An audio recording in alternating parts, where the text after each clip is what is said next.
오늘은 누가복음 강론 48번째 시간이에요. 나는 섬기는 자로 너희 중에 있노라 라는 제목으로 누가복음 22장 24절부터 46절까지의 말씀을 오늘 우리가 함께 해석해보는 그런 시간을 가지도록 하겠습니다. 먼저 누가복음 22장 24절부터 27절까지의 말씀을 함께 보도록 하겠습니다.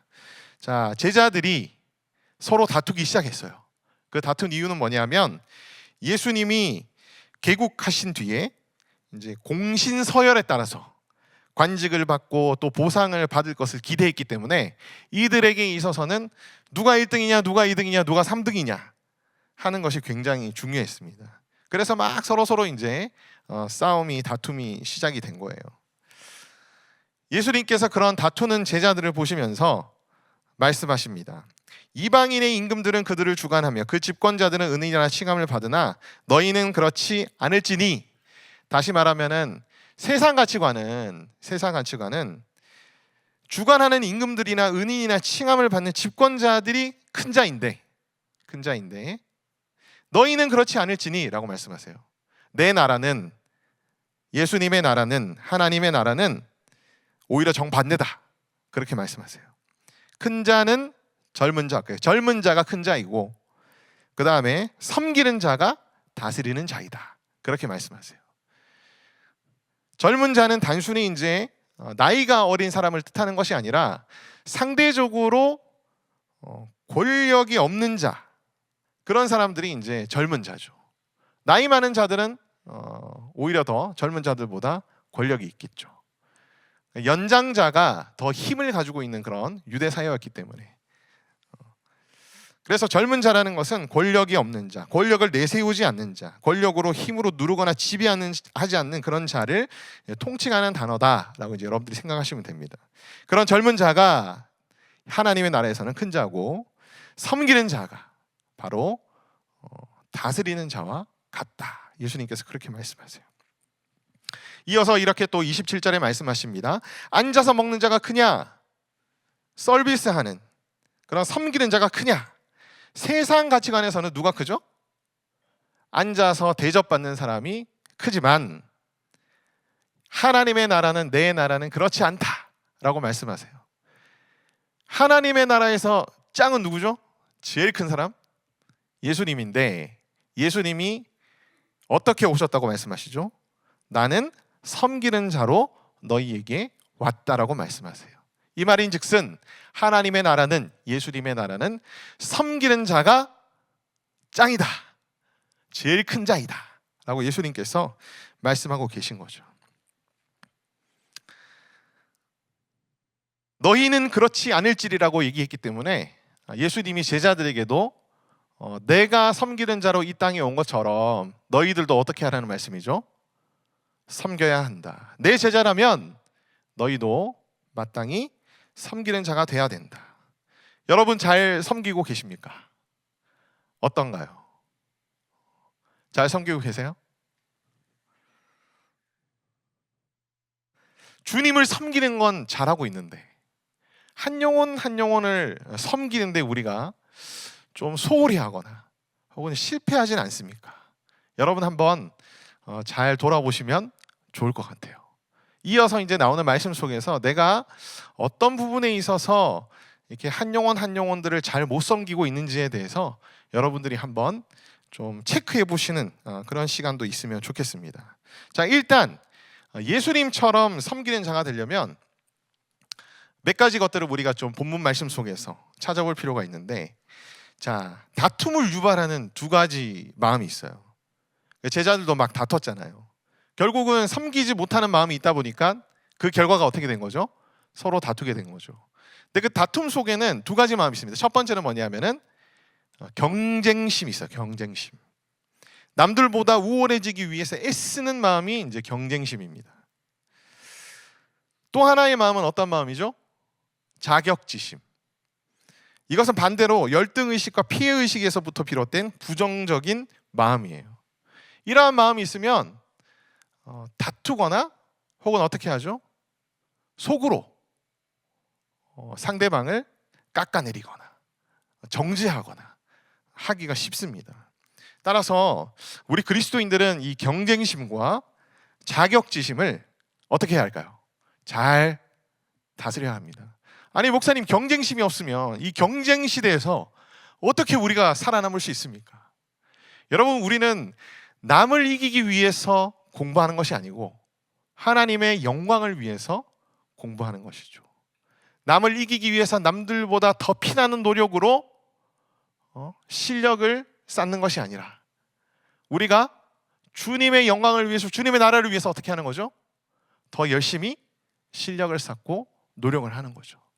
그래서 그리스도인의 노력과 열심은 경쟁심에서 비롯되기보다는 바로 무엇에서 비롯돼야 할까요? 하나님을 예배하는 마음에서부터 비롯돼야 할 줄 믿습니다. 그렇게 하나님께서 우리의 마음을 변화시켜 주시고 또 다스려 주시기를 소망합니다. 높임받고 추앙받고자 하는 인정 욕구를 우리가 제어할 필요가 있어요. 공동체를 이렇게 속속들이 들여다보면은 믿음이 연약한데 믿음이 연약하지 않은 척하는 그런 선배들이 좀 많습니다. 그러니까 믿음이 강한 사람으로 인정받기 위해서 이렇게 좀 척하시는 그런 분들이 있는 거죠. 전 그런 분들을 정죄하기 위해서 말씀드리는 거 아니에요. 굉장히 귀엽습니다. 너무 귀여워요. 어린애들이 보통 그러거든. 어린애들이 막 자기가 다 할 줄 아는 것처럼 막 이렇게 얘기하고 다 이게 되게 잘하는 것처럼 막 엄마한테 얘기하고 못하고 있어서 도와주려고 하면 아니야, 내가 할 수 있어 이러면서 자기가 그러거든. 귀엽잖아요. 정죄하지 마세요, 여러분. 귀엽게 보시기 바랍니다. 귀엽게 보시고 그런 분들이 더 섬기는 마음을 소유할 수 있도록 여러분들이 기도해 주셔야 돼요. 아멘. 그런 분들 때문에 여러분 시험 받으시면 안 돼요. 시험 받으시면 안 돼요. 혹은 혹시 여러분들이 그런 사람은 아닌가 좀 돌아볼 필요가 있습니다. 나를 존중해 주지 않는다고 해서 나를 높인, 내가 그래도 소그룹 셀장인데 순장인데 리더인데 어떻게 저렇게 할 수가 있지? 저도 옛날에 어릴 때는 그런 마음을 가졌을 때가 종종 있었습니다. 옆에 리더가 막 엄청 간식에 힘을 쏟았어요. 근데 우리 조는 간식을 그때 안 사왔거든요. 우리 조원 중에 한 명이 제가 그때 리더였는데, 그 소그룹의 리더였는데 막 나한테 뭐라고 하는 거야. 옆조는 간식이 저런데 우리는 뭐예요? 막 이러는 거예요. 이 순간 나는 그래도 저 리더보다 훨씬 너희를 위해서 기도하고 준비하고 그랬는데 그 간식 하나 안 줬다고 나한테 이럴 수가 있냐, 막 이런 마음들이 막 실제로 올라오고 막 그럴 때가 있었거든요. 그거는 리더답지 못한 모습이죠. 예수님처럼 섬기는 자의 모습은 아니죠. 그러니까 굉장히 저도 어렸어요. 그때 뭐 제가 소그룹의 뭐 리더라고 뭐 되게 막 의시되면서 막 스스로 뭐가 됐냐 막 그렇게 생각하고 막 그랬었는데 지내놓고 보니까 너무 부끄러운 저의 모습 중에 하나였어요. 우리가 혹시 그런 모습에 빠져 있는 것은 아닌지 돌아봤으면 좋겠습니다. 대접받으리 하지 말고 필요를 채워주고 도움을 주는 그런 예수님처럼 섬기는 자들이 되기를 소망합니다. 아멘. 제가 이 강론을 준비하다가 예수님처럼 섬기는 사람, 그런 사람이 어떤 사람이 있을까? 뭐 예화가 있으면 참 좋겠는데 그러다가 오늘 아침에 제가 너무 감동스러운 경험을 했어요. 제가 이제 어제 오늘 1박 2일 동안 전국에 있는 한 50명의 목사님들과 사모님, 그러니까 총 100명이죠. 함께 이제 1박 2일로 이렇게 모임을 갖는 그런 시간이 있었습니다.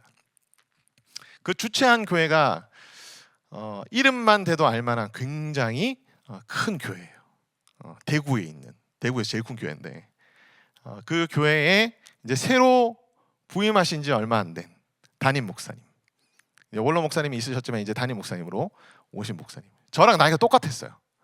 저랑 나이가 똑같고, 근데 저도 그 교회 출신이고, 지방에 있을 때 저도 그 교회 출신이고, 그래서 이 목사님 참 교제하면 참 좋겠는데 너무 큰 교회에 또 이렇게 대형 교회 목사님이고 하니까 만날 기회가 사실 별로 없어서 저는 뭐 이렇게 만났으면 한번 좋겠다, 얘기는 한번 나눠봤으면 좋겠다 마음은 있었지만 이번에 그런 기회가 있었어요.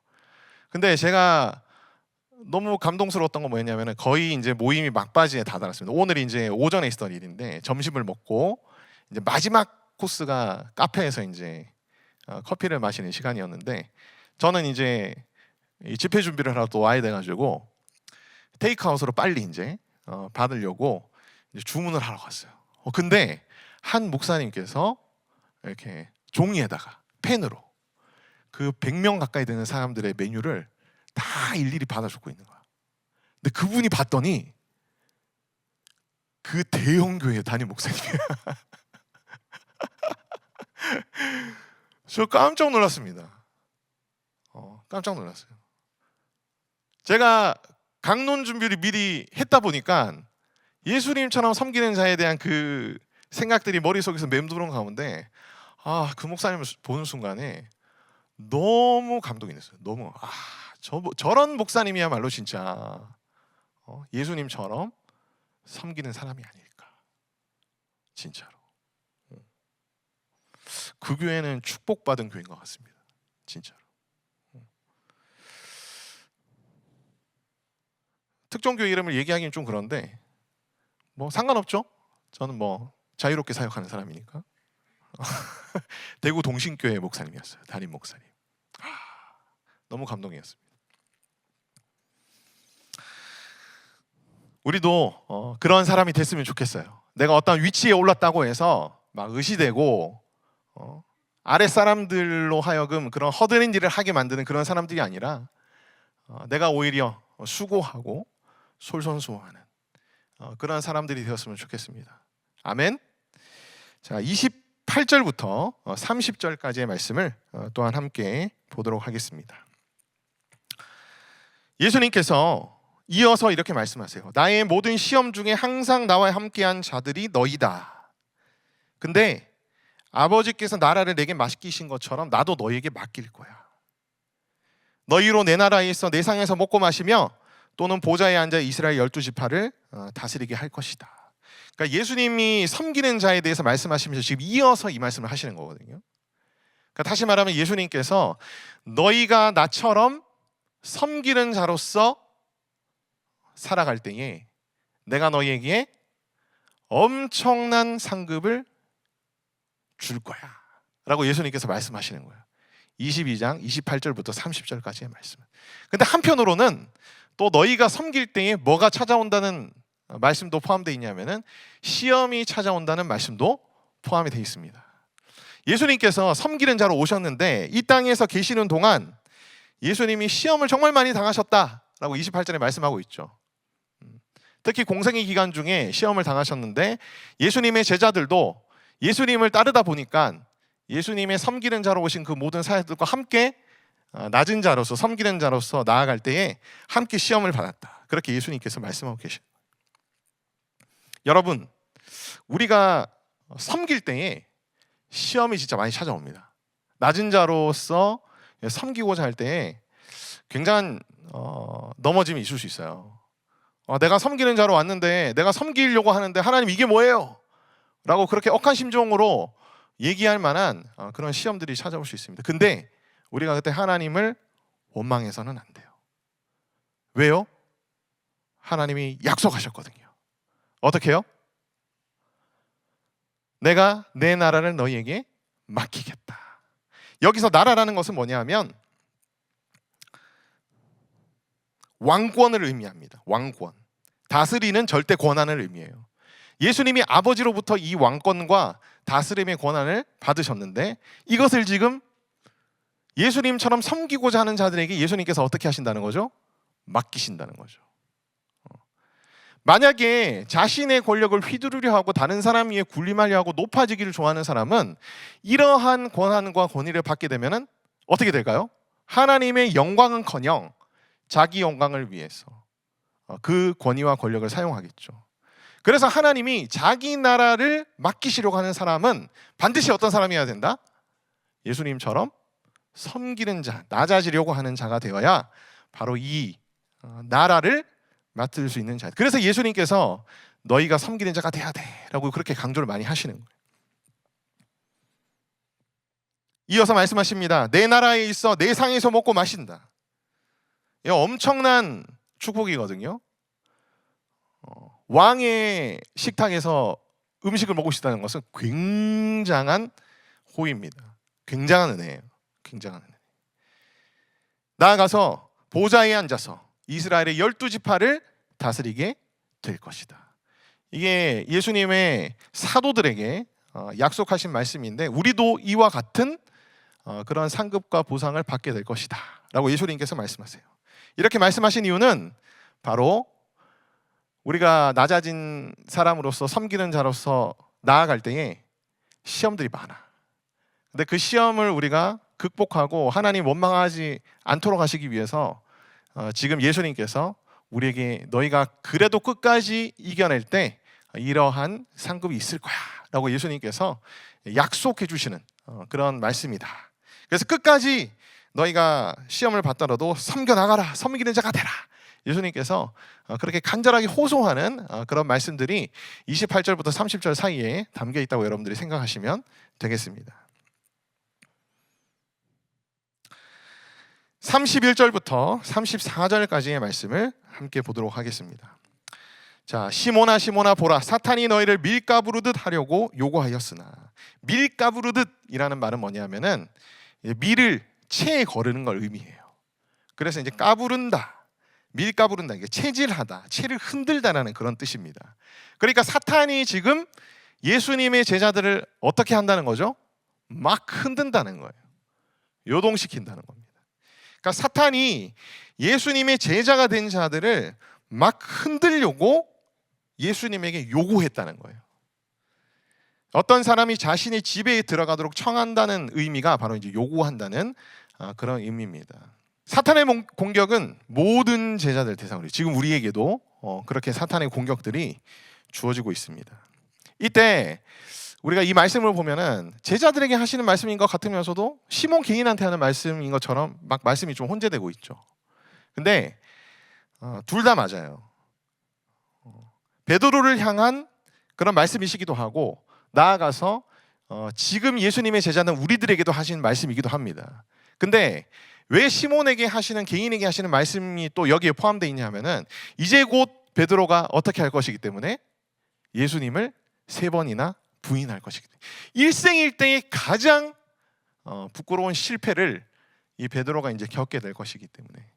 하지만 이 베드로의 실패와 다시 돌이켜서 돌아와 형제를 굳건하게 하는 이 베드로의 모습이 모든 제자들이 또한 본받아야 할 그런 모습이기에 제자들을 향한 말씀이기도 하면서 오늘 우리를 향한 말씀이기도 하면서 베드로 개인에게 하시는 그런 말씀이기도 하다라고 여러분들이 생각하시면 되겠어요. 자, 근데 오늘 이 31절부터 34절까지의 말씀 우리가 보면은 여기에 예수님의 섬김의 모습이 구체적으로 드러나 있습니다.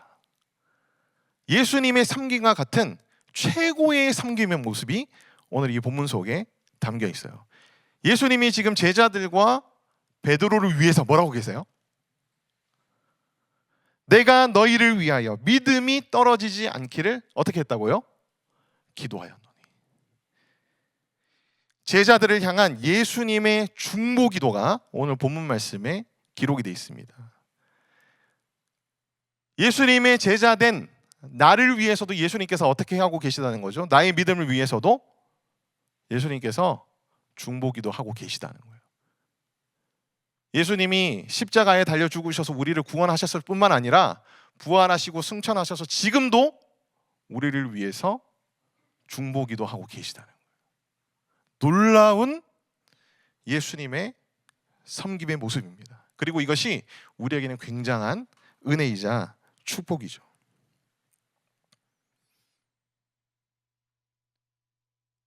우리가 믿음이 떨어지지 않을 뿐만 아니라 돌이킨 후에는 예수님께서 어떻게 해주시겠다고 말씀하시죠? 너만 굳건해지는 것이 아니라 나아가서 형제들까지도 굳건하게 하는 믿음의 사람이 되도록 예수님께서 어떻게 해주시고 계시다는 거? 중보기도 해주고 계시다는 거. 여러분, 실패하고 넘어진 것을 두려워하지 마십시오. 예수님께서 중보기도 해주셔서 다시 우리를 굳건하게 해주실 것입니다. 한 번 넘어졌다고 해서 상처받아 넘어졌다고 여러분 포기하지 않기를 소망합니다. 아멘. 자, 예수님의 섬김과 같은 최고의 섬김이 또 한 가지가 나와요. 형제를 굳게 하는 믿음. 사실 예수님 자체가 예수님을 따르는 우리의 믿음을 어떻게 하신 분이죠? 굳게 하신 분이잖아요. 그렇죠? 그럼 우리도 형제를 굳게 하는 믿음을 소유한 사람이 돼야 되는 겁니다. 우리가 믿음을 처음에 가지게 되고 구원받은 자가 되었지만 우리의 믿음은 연약한 상태에서 출발을 했었어요. 강해졌지만 또 어느 순간 우리가 연약한 상태로 또 떨어질 수도 있는 겁니다. 근데 연약한 믿음의 상태에서 우리가 실패를 경험하죠. 범죄하게 됩니다. 실수하게 되죠. 그러나 예수님의 이 중보기도가 있기 때문에 우리는 굳건한 믿음을 다시 세우게 되고 또한 굳게 서는 믿음을 우리가 소유하게 되는 거죠. 여러분 믿음은 지금 어느 정도 수준인 것 같아요? 연약한 믿음인 것 같아요? 아니면 지금 연약한 믿음 때문에 실패하고 막 넘어지고 있는 그런 상황입니까?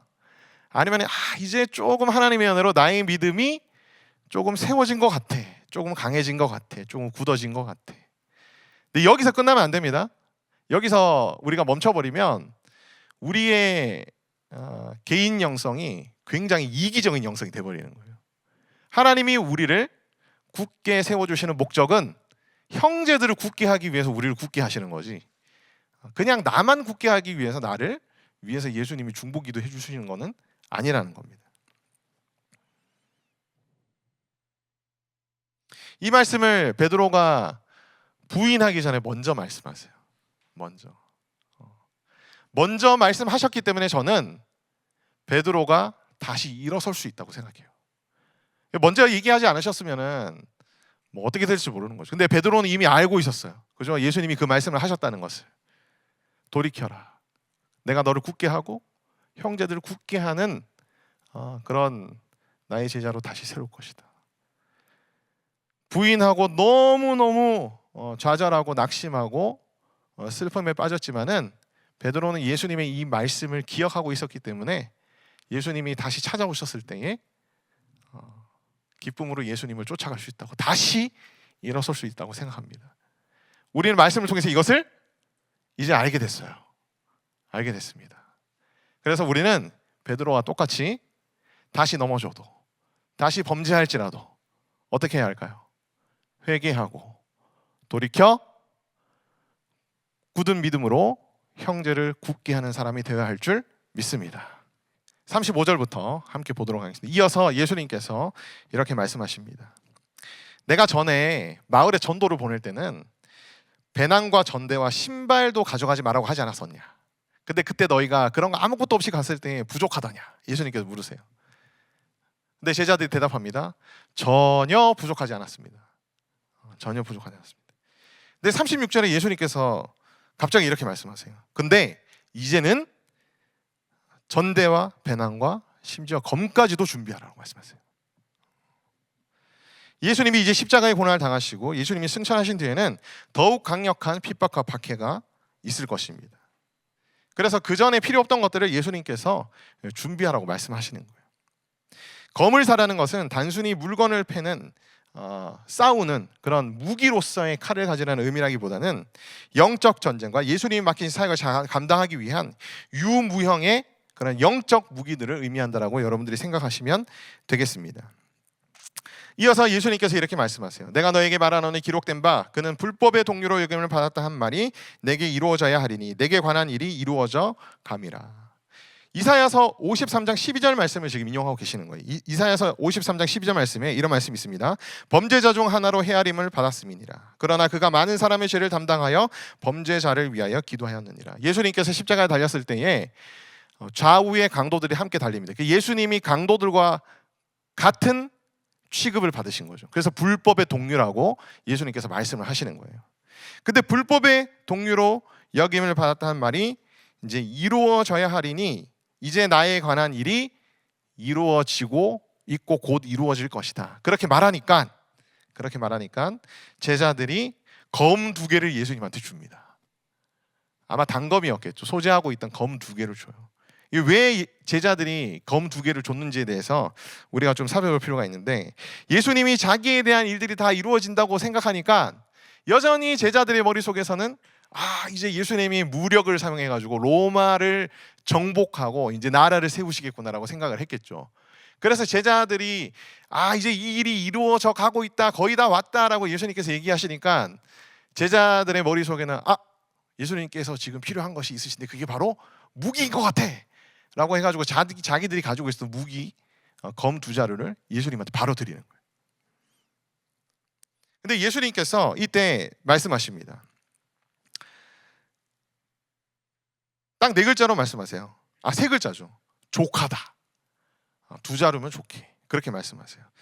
근데 이 말씀이 의미하는 것이 무엇일까? 우리가 좀 살펴보면은 이제 예수님의 말씀을 오해한 제자들이 기대한 대답은 아마도 예수님께서 이렇게 말씀하셨어야 정상일 것 같아요. 제자들이 기대한 대답은, 야, 2자루로 어떻게 싸우란 말이냐. 당장 가서 예루살렘에 있는 모든 무기들 다 끌어모아. 그렇게 아마 제자들은 예수님께서 대답하실 거라 예상을 했을 거예요. 근데 예수님께서 2자루도 충분해 라고 말씀하신 것은 결국 무슨 의미겠습니까? 더 이상 필요 없어. 괜찮아. 그런 의미인 거예요. 더 이상 필요 없어. 괜찮아. 그런 의미예요. 전쟁을 통한 무력을 통한 길이 아니라 나는 십자가의 고난의 길을 갈 것이기 때문에 칼과 무기 같은 것들은 더 이상 필요가 없다라고 그렇게 예수님께서 말씀하시는 겁니다. 우리가 이 말씀을 통해서 우리의 믿음을 굳게 하고 다른 사람들의 믿음을 또한 굳세게 하기 위해서 적용해 볼 부분들이 있어요. 자, 제자들이 지금 예수님의 말씀을 어떻게 하고 있죠? 제자들이 예수님의 말씀을 어떻게 하고 있죠? 오해하고 있습니다. 오해하고 있어요. 그래서 우리가 우리의 믿음을 일단 먼저 굳게 하려면 하나님의 말씀을 오해하거나 곡해해서는 안 됩니다. 자기 욕구와 소원에 치우쳐져서 예수님의 말씀을 왜곡하기가 쉬워요. 왜곡하기 쉽습니다. 우리가 많이 이제 실수하는 부분 중에 하나인데요. 시행착오를 통해서 자신의 욕구와 소원이 너무 강한 상태에서 하나님의 말씀을 곡해하지 않는 그런 비결을 여러분들이 이제 터득하시기를 바라요. 이거는 시행착오를 거쳐야 됩니다. 나아가서 예수님의 말씀 성경 안에서 종합적으로 해석하지 않고 인간의 사유에 의해서 자의적으로 이제 해석해버린 그런 오류를 우리가 이제 범할 때가 굉장히 많아요. 그러니까 그런 부분도, 그런 실수도 우리가 많이 줄여야 우리의 믿음을 굳게 세울 수가 있습니다. 반어적이나 은유적인 어떤 표현들 또는 뉘앙스를 무시한 채 문자적으로만 막 적용을 해버려요. 이것도 이제 성경을 이제 곡해하는 그런 원인 중에 하나가 될 수가 있습니다. 그래서 여러분들이 성경을 올바로 이제 해석할 수 있는 그런 능력들을 갖추어야 됩니다. 예수님을 구주로 영접하고 예수님의 제자가 된 모든 사람들이 올바른 성경 해석을 할 수 있어야 해요. 성경 해석이 어떤 특정한 자의 전유물이 되어서는 절대 안 됩니다. 절대 안 돼요. 여러분, 성경 해석을 여러분들이 그래도 능력을 배양하기 위해서는 이제 훌륭한 설교가의 강의 설교를 많이 들으시고요. 그 다음에 인스파이어에 나오시면 됩니다. 여기 나오시는 분들은 제가 볼 때는 적어도 여기 계시면 이 마니아가 된 것 같아. 이제 마니아층이 된 것 같아.